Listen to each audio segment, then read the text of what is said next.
Hello friends, welcome to special techno channel. Guys, vacancy को निकाला गया है CSIR NML जमशेदपुर की तरफ से। जैसा कि आप सभी लोगों को पता है, CSIR की अलग अलग यूनिट है।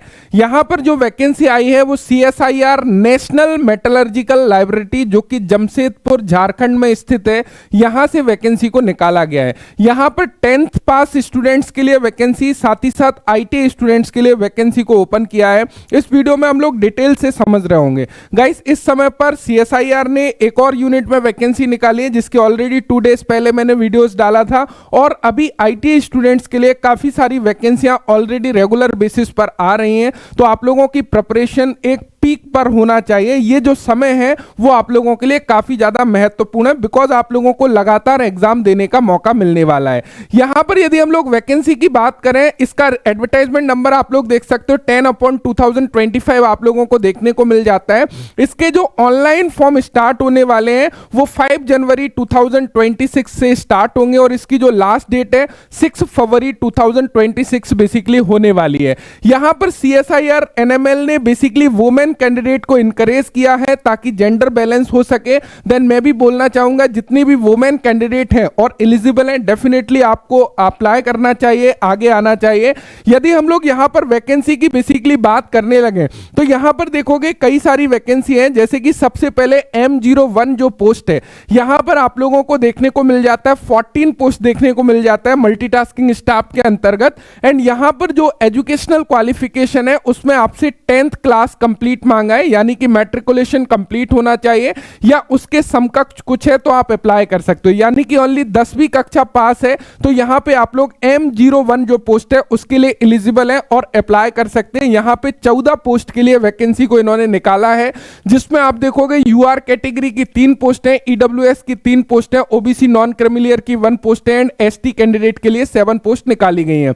M02 की यदि हम लोग बात करें, यहां पर नंबर ऑफ पोस्ट 02 है, और इस पोस्ट के लिए ITI पास इन इलेक्ट्रीशियन ट्रेड वाले एलिजिबल हैं। यानी कि जो इलेक्ट्रीशियन ट्रेड वाले कैंडिडेट हैं वो M02 पोस्ट के लिए अप्लाई कर सकते हैं, जहां पे टोटल 2 पोस्ट हैं। एक पोस्ट अनरिजर्व्ड कैंडिडेट के लिए, दूसरी post OBC non creamy layer candidate के लिए। यहां पर देखिए, यदि M03 की हम लोग बात करने लगे तो M03 में यहां पे टोटल नंबर ऑफ पोस्ट 1 है, और जो कारपेंटर ट्रेड वाले हैं वो कैंडिडेट यहां पर एलिजिबल हैं और अप्लाई कर सकते हैं। अब देखिए, यहां पे डेफिनेटली आप लोगों को ट्रेड वाइज 1-2 वैकेंसी देखने को मिल रही है, लेकिन यहां पे क्या होता है ना, कई बार आप लोगों के लिए एज होता है, यहां पे सिलेक्शन प्रोसेस को समझना होता है, क्योंकि यहां पे बहुत ज्यादा कैंडिडेट नहीं होते हैं, तो यहां पे जॉब पाना कई बार बहुत ज्यादा इजी हो जाता है। तो इन वैकेंसियों को इग्नोर मत करिएगा यदि आपकी स्ट्रेंथ के अंतर्गत आ रही हैं। जैसे कि कई सारी वैकेंसियों में जो ऐसी वैकेंसी होती है उनमें केवल टेक्निकल से सिलेक्शन होता है, तो यदि वो आपकी स्ट्रेंथ है और एक पोस्ट भी है तो अप्लाई करिए। कई सारी वैकेंसी होती हैं जहां पे टेक्निकल क्वालिफिकेशन है लेकिन नॉन टेक का सिलेबस होता है, तो आपका यदि नॉन टेक्निकल बहुत अच्छा है और आपने ITI करी हुई है तो डेफिनेटली आपको अप्लाई करना चाहिए। तो यहां पे भी सेम सिनेरियो दिखाई दे रहा है। तो अभी हम लोग उन चीजों के बारे में डिस्कस करेंगे कि ये वैकेंसियां क्यों महत्वपूर्ण बन जाती हैं, जहां पे फिटर की 1 पोस्ट है, मशीनिस्ट की 1 पोस्ट है, कारपेंटर की 1 पोस्ट है। तो कई बार जिनका सिलेक्शन जो है काफी सारी पोस्ट में नहीं हो रहा है ना, यहां पे हो जाता है, बिकॉज नंबर ऑफ फॉर्म काफी कम अप्लाई हो रहे होते हैं और काफी सारे लोग इन वैकेंसियों के ऊपर ध्यान भी नहीं दे रहे होते। तो this is the very very most important. यहां पे देखोगे, यदि हम M04 की बात करें, फिटर ट्रेड के लिए 1 पोस्ट है, अनरिजर्व्ड कैंडिडेट। M05 की यदि बात करें, EWS की 1 पोस्ट है, प्लम्बर ट्रेड के लिए। M06 की यदि बात करें, ITI pass in air conditioning, AC and refrigeration trade के लिए 1 पोस्ट है, UR कैटेगरी के लिए। M07 की बात करें, यहां पर आप लोग देखोगे ITI pass in computer operator and programming assistant, COPA trade से ITI करिए, 2 पोस्ट निकाली गई हैं। OBC की 1 पोस्ट है और 1 पोस्ट इन्होंने ST की बेसिकली ओपन करी गई है। तो इस प्रकार टोटल पोस्ट देख सकते हो। यहां पे जो पे स्किल है, लेवल 1 का पे स्किल मिलने वाला है, 18,000 स्टार्टिंग बेसिक पे रहेगी। यदि हम लोग डियरनेस अलाउंस या अदर अलाउंसेस को मिला दें तो आप लोगों की जो स्टार्टिंग सैलरी होगी वो somewhere around 36,000 rupees per month होने वाली है। मैक्सिमम एज लिमिट यहां पे 25 साल रखी गई है, यानी कि 18 साल से 25 साल के कैंडिडेट यहां पे अप्लाई कर पाएंगे। अब थोड़ा सा कुछ चीजों को समझिएगा। यहां पे जॉब डिस्क्रिप्शन दी हुई है। M0 पोस्ट वाले बेसिकली क्या करेंगे, फोटोकॉपी वगैरह मशीन्स को बेसिकली मेंटेन करना, वो सारी चीजें यहाँ पे दिखाई गई हैं। M02 वालों का क्या काम रहेगा, इंस्टॉलेशन, मेंटेनेंस एंड रिपेयरिंग और इलेक्ट्रिकल मशीनरी इक्विपमेंट जो भी है वो इलेक्ट्रिशियन वाले वो काम करेंगे। एंड यहाँ पर कंस्ट्रक्शन है, रिपेयर है, रिस्टोरेशन है, इंस्टॉलेशन है, तो इस तरीके का फ्लोर, डोर, वॉल वगैरह वो कारपेंटर वाले बेसिकली काम करेंगे। जो फिटिंग वाला काम है M04 वाले करेंगे।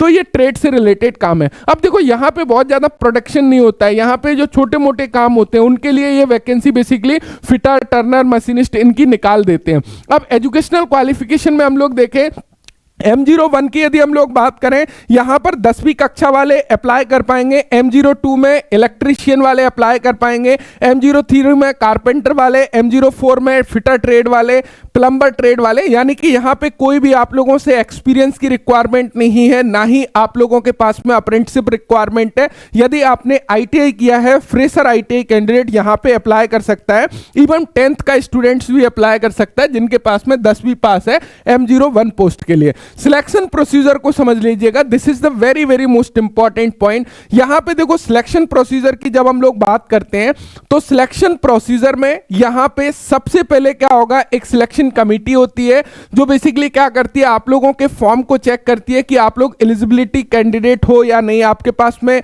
जो भी एलिजिबिलिटी क्राइटेरिया है उसको आप लोग फुलफिल कर रहे हो या नहीं, आपके पास में एजुकेशनल क्वालिफिकेशन है या नहीं। यदि वो सारी चीजें आप फॉलो करते हो उसके बाद में आपको रिटन एग्जामिनेशन के लिए कॉल किया जाएगा। यहां पे सिंगल स्टेज में सिलेक्शन होने वाला है, केवल और केवल रिटन एग्जाम के बिहाफ पर। यहां पे कोई भी ट्रेड टेस्ट नहीं होगा, कोई भी सेकंड स्टेज एग्जाम नहीं होगा, केवल आपका एक एग्जाम होगा। यदि उसमें आपके अच्छे मार्क्स आते हैं तो आपका फाइनल सिलेक्शन हो जाएगा, उसी से मेरिट आप लोगों की बनने वाली है। अब यहां पे जो सिलेक्शन है वो बेसिकली जो आप लोगों का एग्जाम होगा उसका एग्जाम पैटर्न क्या रहेगा उसको थोड़ा सा समझ लीजिएगा। देखिए एग्जाम पैटर्न में यदि हम लोग एग्जाम की बात करें, CBT एग्जाम होगा आप लोगों का। मीडियम ऑफ क्वेश्चंस की बात करें, इंग्लिश हिंदी दोनों लैंग्वेज में आप लोगों का क्वेश्चन होगा। Standard of exam 10th standard का क्वेश्चन पूछे जा रहे होंगे। टोटल नंबर ऑफ क्वेश्चन 150 रहेगा। टोटल टाइम जो मिलेगा वो 2 घंटे का समय आप लोगों को मिलेगा। यहां पर समझने की कोशिश करिएगा, यहां पे आप लोगों का जो एग्जाम पैटर्न है वो क्या रहने वाला है। आपसे जनरल इंटेलिजेंस के 25 प्रश्न पूछे जा रहे होंगे, 75 नंबर के होंगे।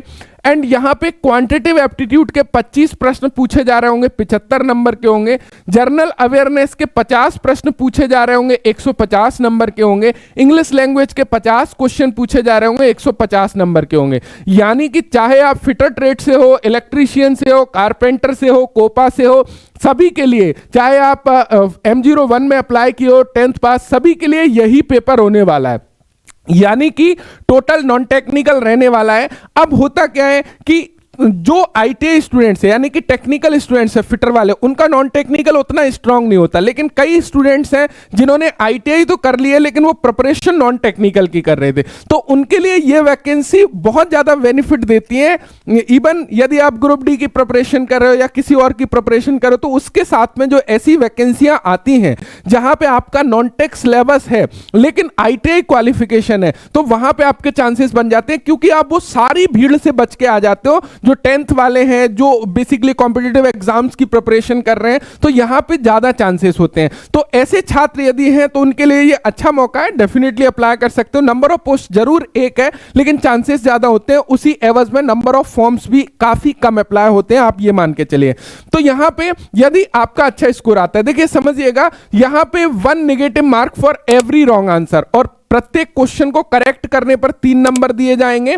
यदि आप इनकरेक्ट करते हो तो 1 नंबर काटा जाएगा। 1/3 की नेगेटिव मार्किंग आप लोगों की बेसिकली यहां पे होने वाली है। तो यह चीज आपको क्लियर होना चाहिए। ये सभी पोस्ट के लिए बेसिकली लागू होगा, चाहे आप फिटर हो, इलेक्ट्रीशियन हो, कोई भी पोस्ट हो, उन सभी के लिए लागू होगा। जनरल इंफॉर्मेशन एंड कंडीशंस दी गई है कि क्या कुछ बेनिफिट मिलेगा। ऑल बेनिफिट्स बेसिकली ये लोग दे रहे हैं, चाहे आप लोगों का NPS स्कीम के अंतर्गत, न्यू पेंशन स्कीम के अंतर्गत आप लोगों को रखेंगे। ये बेसिकली सेंट्रल गवर्नमेंट जॉब है, आप लोगों की ध्यान दीजिएगा।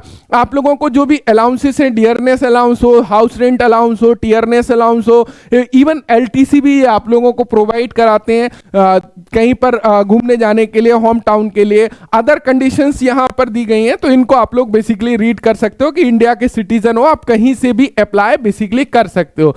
एंड यहाँ पे एज रिलैक्सेशन की यदि हम लोग बात करते हैं तो एज रिलैक्सेशन आप लोगों को मिल जाता है, 18 से 25 साल एज लिमिट है। यदि आप कैटेगरी से बिलोंग करते हो, for SC/ST candidate 5 year relaxation, 3 year for OBC non creamy layer candidate के लिए रिलैक्सेशन देखने को मिल जाता है। ध्यान रखिएगा, जो OBC non creamy layer candidate apply करेंगे तो उनके लिए डिक्लेरेशन फॉर्म नीचे दिया हुआ है, उसको फिल करके आप लोगों को अपलोड करना जरूरी है अपने कास्ट सर्टिफिकेट के साथ साथ में। यहां पर जो फिजिकल हैंडीकैप्ड कैंडिडेट है उनके लिए कैटेगरी दी हुई है एंड यहां पर कुछ अदर इंफॉर्मेशन भी आप लोगों को मिल जाता है। सबसे नीचे यदि हम लोग देखेंगे तो सबसे नीचे आप जाओगे, वहां पे आपको बेसिकली फॉर्मेट दिए हुए हैं। तो यहाँ पे सबसे नीचे में बॉटम में आपको फॉर्मेट का वो मिल जाता है कॉलम, जैसे कि फॉर्मेट फॉर SC/ST कैंडिडेट के लिए फॉर्मेट दिया हुआ है, उसके अलावा OBC के लिए फॉर्मेट आपको मिल जाएगा। तो सबसे नीचे आपको फॉर्मेट देखने को मिल जाएगा।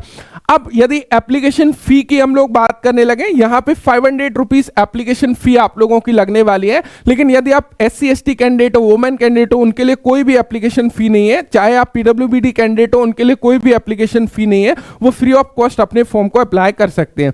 सो मुझे उम्मीद है कि ऑल इन्फॉर्मेशन आपको मिल गई होगी। Thank you so much video देखने के लिए। यदि एलिजिबल हो डेफिनेटली अप्लाई करिएगा, यदि आपकी स्ट्रेंथ के अंतर्गत आती है। आप अपनी एज को बना के चलिएगा। Thanks for watching and bye bye.